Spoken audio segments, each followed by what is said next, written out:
A&M had the entire day to watch other teams in the SEC go head-to-head and ruin each other's season. And that's exactly what Tennessee wanted to do to Georgia. Tennessee with 16 straight losses versus top 10 teams facing number 6 Georgia. Last week, the Bulldogs lost Todd Gurley with a sprained ankle, so Keith Marshall starts, and he hurts his right knee in the first quarter on that pass from Aaron Murray. He did not return. Instead, Murray goes to the corner for Chris Conley on the same drive, a fantastic one-handed catch. So nice, we need to see it twice. Puts the right hand up, doesn't even need the left, braces himself on the fall. But it was 24-24 tied with 2 minutes left. The Vols go with the ground attack. Rajon Neal gives Tennessee the lead. Bulldogs march down the field with 8 seconds left. 3rd and goal. Shades of the SEC title game from a year ago, but this time Uga scores. Murray's 3rd touchdown pass of the day sends it to overtime at 31. Tennessee with it first, 2nd and goal. Alton Howard has the corner, dives for the pylon, loses the football. It's a touchback, makes it Georgia football. Bulldogs get a 42-yard kick and win in overtime, 34-31. The one blemish on A&M's schedule, Alabama. Head coach Nick Saban looks like he's in a better mood than last week. Good to see. Here's why. Bama up 7-0. 1st and goal. TJ Yeldon takes the handoff, muscles his way into the end zone from 4 yards out. His only score of the game, 14-0 tied. Still in the first, same score. Bama in the red zone. Sticking with the theme, watch the one-handed catch from DeAndrew White. Hangs on. Again, we need to see it. This time, he goes with the left hand. Keeps it all the way through, able to elevate, make the grab, and one more score. A.J. McCarron just pouring it on, throws to the side, and Kenyon Drake does the rest. Leaps to the pylon and scores. Alabama routs the opponent 45-3. Another upset brewing in Starkville. We need more cowbell.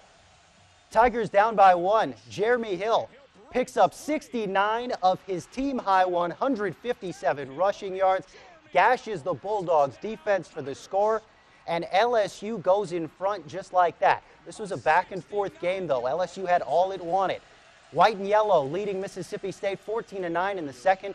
Kenny Hilliard takes the rock. He goes 34 yards. Can he get to the corner? He leaps and he makes it in. 21-9 at that point. Bayou Bengals. LSU wins it, 59-26. The Aggies' next 2 opponents facing off tonight. Ole Miss visiting Auburn. Tigers ahead by 3. At the Auburn 22, Bo Wallace looking for what he calls one of the best receivers in the country. Instead, he finds Robinson Therese, who's wearing blue and plays for the other team. 78-yard pick 6. Auburn leads by 10. Then in the second, Nick Marshall sprints in from 5 out, and the Tigers pull the upset. So Ole Miss going to be very upset when the Aggies come to town, 30-22. Arkansas trying to avoid a 3rd straight loss, playing in Gainesville tonight. And this won't help the cause. Brandon Allen throws into double coverage. The Gators take it the other way, 42-yard pick 6. Shades of DeShazer Everett last week, 10-7 Gators. Same score in the second. Tyler Murphy dumps it off for Solomon Patton. Patton does all the work. 51-yard touchdown score, and the Gators take down the Razorbacks, 30-10. Kentucky and Coach Stoops visiting the old ball coach in South Carolina. Connor Shaw playing despite injuring his shoulder last week. Sure looked good on this throw. 62-yard bomb. The touchdown pass gives the Gamecocks the early 7-point lead. Then they go to the ground. The blitz coming. Mike Davis runs right by it. 22-yard score. South Carolina escapes, 35-28. And the battle of James Franklin's. Missouri quarterback James Franklin facing Vanderbilt coach James Franklin. The QB with 4 passing touchdowns. Henry Josie with a pair of touchdowns on the ground. And the Tigers remain undefeated, one of only 2 undefeateds left in the SEC along with Alabama. They rout the Commodores 51-28.